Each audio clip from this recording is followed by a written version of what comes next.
आज भल कथा छुआ मन रखु चारि पदरे भागवत है अष्टादश पुराण के लिखिले व्यास भल कथा मन रखी था व्यास अष्टादश पुराण लिखिना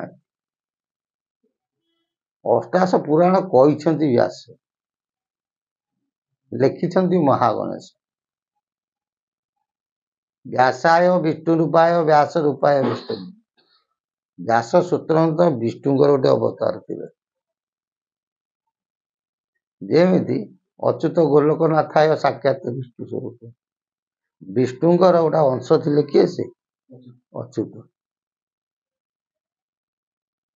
बुझी ना सेमती व्यास थे कौन विष्णु रूपाय विष्णु परिवर्तन स्वतंत्र सी कौन कले अष्टादश पुराण कहले लिखिले महागणेश व्यास गोटे श्लोक कहले ताको महागणेश सरल व्याख्या करते 2.5 दिन क्यों से पद केमितिया पद चिंता कर अष्टादश पुराण लिखाई गला महागणेश पढ़ेले व्यास से पढ़िले पढ़ला बेलू देखिले एते गुड़े लिखिले 18 खंड पुराण लिखिले किंतु मुक्तिर बाटा देहरे नाही व्यास गोटे पद शुल्क लिखिले अष्टादश पुराण भितर व्यासंग स्वहस्त लेखा होची गोटे कौन से शुल्कटी परोपकाराय स्वर्गाय पापाय पीरति जना परर उपकार कले स्वर्ग प्राप्ति मिले अष्टादश पुराण भितर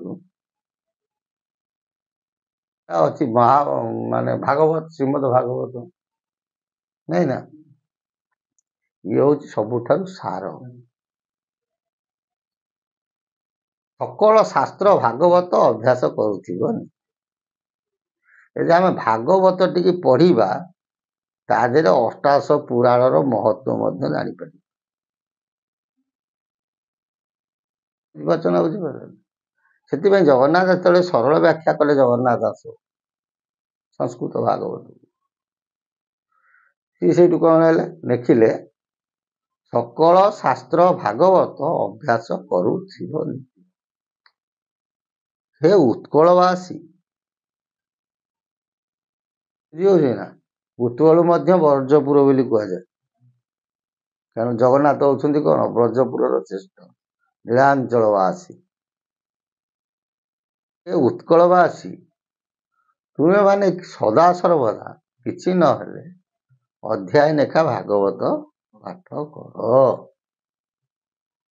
नित्य माने सबुदिन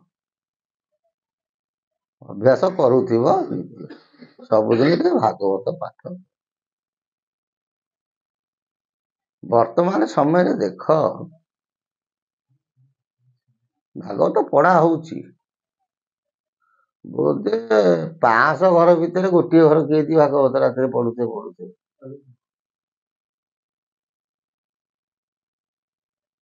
हाँ कि संज बुड़े आ बड़ीता भी लोक मैंने दौना धूप काटी दे ना नहीं धूप काटी गोटे गोटे गुंजी दे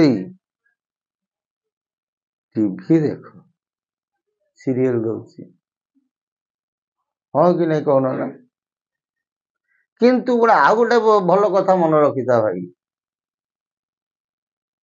आम सबुठु बोका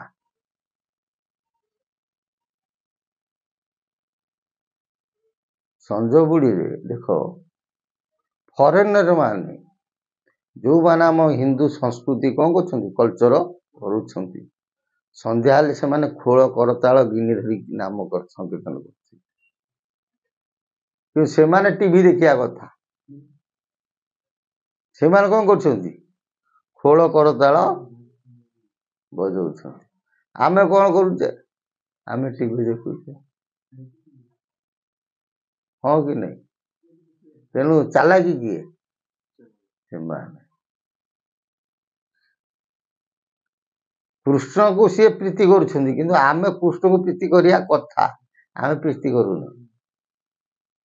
ଆମେ ବଜାରରେ ବୁଲୁ, ଦେଖୁ ଅନେକ ପୀଠ ଗୁଡ଼ାକ ସେ ବର୍ଷକେ ଥରେ ଯୋଉ ସବୁ ରହିଛି, ଗୋଟେ ଦୋଳ ଯାତ୍ରା ହବ, ସେ ବର୍ଷକେ ଥରେ ସବୁ ଗାଁରେ ସାଇ ଭାଇ ବସିବେ, ସଫାସୁତି କରି ଦୋଳ ଯାତ୍ରା କରିବେ। ବୁଝି ହଉଛି ନା? ସେ 5 ଦିନ ଦୋଳ ଭୋଗ ଖାଇବେ, ତାପରେ ଦୋଳ ସେ ଠାକୁର ପୂଜା ହଉଛନ୍ତି କି ଭୋଗ ଖାଉଛନ୍ତି କି ନାହିଁ, କାହାର ତର୍ଜମା ଅଛି? କେତେ ଅଧିକାଂଶ ଜାଗାରେ ବୁଝି ହଉଛି ନା? ଅଧିକାଂଶ ଜାଗାରେ ଠାକୁର ଅଗଣା ବି ଓଳା ହଉନି। କିଛି ବ୍ୟକ୍ତି ଅଛନ୍ତି ବ୍ରାହ୍ମଣକୁ ପଇସା ଦେଇ ଦଉଛନ୍ତି, ତମେ ଫୁଲ ପାଣି ଟିକେ ପକେଇଦବ, ସିଏ ଆଉ ଯିବାର ନାହିଁ।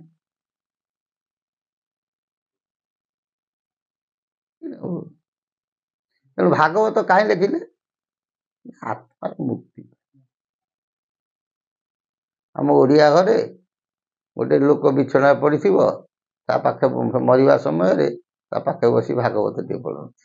କାହିଁକି? ଆତ୍ମାର ମୁକ୍ତି। ବୁଝି ହଉଛି? ତେଣୁ ବର୍ତ୍ତମାନ ତମେ ଦେଖ, ମହାପୁରୁଷ କହିଲେ ଅଭ୍ୟାସ କରୁଥିବନି। କାହିଁକି କହିଲେ? ଆଜିରୁ 4ଟା ପ୍ରଭୁଙ୍କ ପାଖକୁ ଯିବାକୁ ହେଲେ ବା ମୁକ୍ତି ପାଇବାକୁ ହେଲେ ତମେ ବଞ୍ଚି ଥାଉ ଥାଉ 4ଟା କର୍ମ କରିବା ହଉଛି ବିଧି। ସେଥିପାଇଁ ତା ନାଁ କ'ଣ ହେଲା?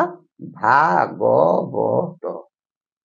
ସମସ୍ତେ କୁହନ୍ତି ଭାର ହେଲା ଭାବ, ଘର ହଉଛି ଜ୍ଞାନ, ବର ହେଲା ବ୍ରହ୍ମ, ତର ହଉଛି ତତ୍ତ୍ୱ।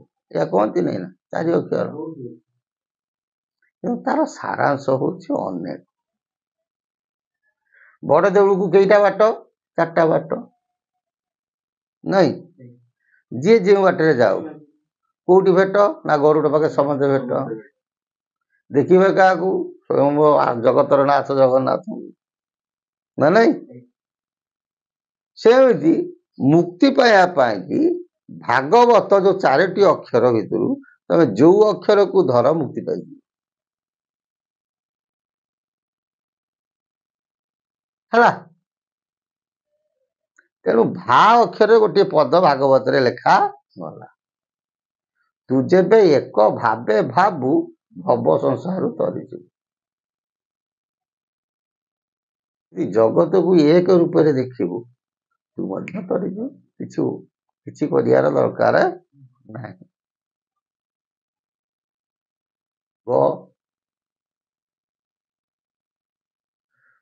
ବୁଦ୍ଧି ବିବେକ ଜ୍ଞାନ ବଳେ କିବା ଅସାଧ୍ୟ ମୋହିତଳେ।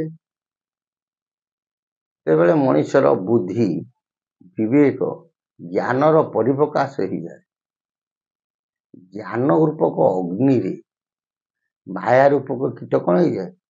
ପୋଡ଼ିଯାଏ। ଯାହାଫଳରେ କ'ଣ ହୁଏ? ସେ ପ୍ରଭୁଙ୍କୁ ପାଇଯାଏ, ମୁକ୍ତି ପାଇଯିବ।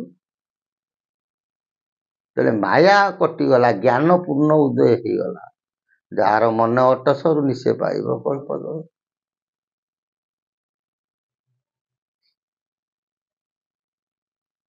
ଆରେ ତର ନହେଲେ ଗରେ ତର, ନହେଲେ ବରେ ତର।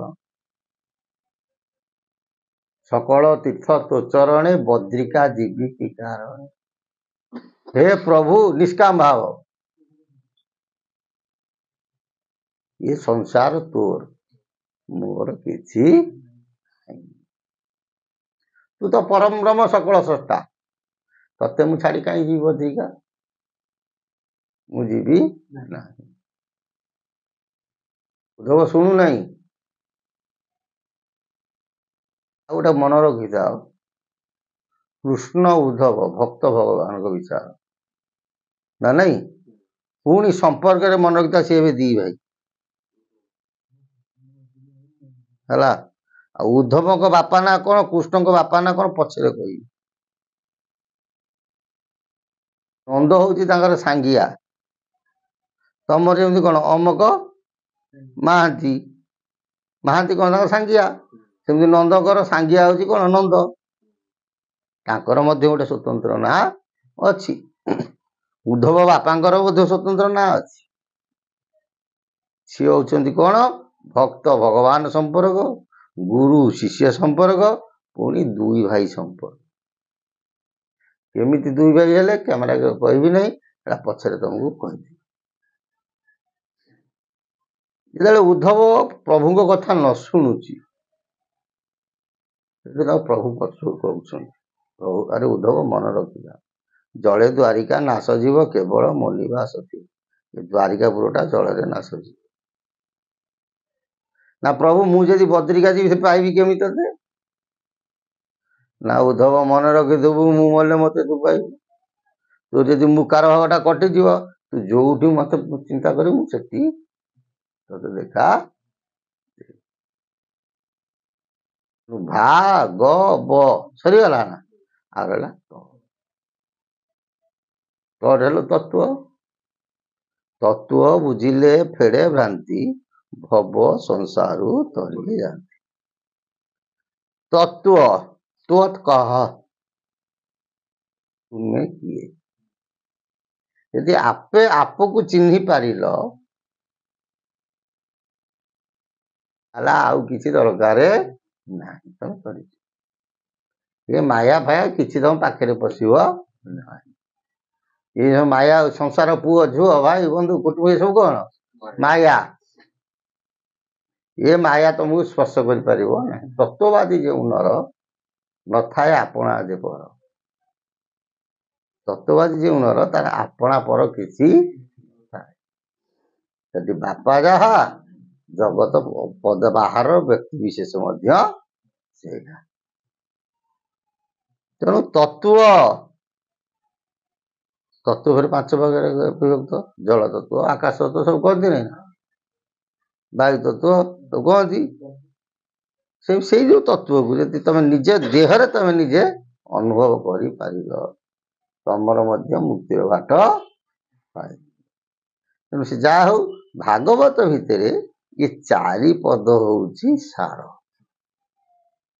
ଯଦି ଏ ଚାରି ପଦ ତମେ କିଛି ନ ବୁଝି ପାରିଲ, ଆଉ ଗୋଟେ ଦୂରେ ତରେ ନହେଲେ ମୁଢେ ତରେ। ମୂଳଟି ଅଟଇ ବିଶ୍ୱାସ, କହି ଜଗନ୍ନାଥ ଦାସ। ଦୃଢ଼ତାର ସହିତ ପ୍ରଭୁଙ୍କୁ ବିଶ୍ୱାସ କର, ନିଶ୍ଚିନ୍ତ ତମ ଭବ ସଂସାର କଣ ହେଇଯିବ? ଏଥର ବୁଝିପାରିଲ ନା ବୁଝିପାରିଲ? ତା ନା କଣ ହେଲା ଆଜି? ଚାରି ପାଦରେ ଭାଗବତ ବା ଚାରି ପଦରେ ଭାଗବତ। ଜୟ ଜଗନ୍ନାଥ। ପ୍ରଭୁଙ୍କ ସଦିଚ୍ଛା ପୂର୍ଣ୍ଣ ହଉ। ଆନନ୍ଦ ପ୍ରଭା କରିକି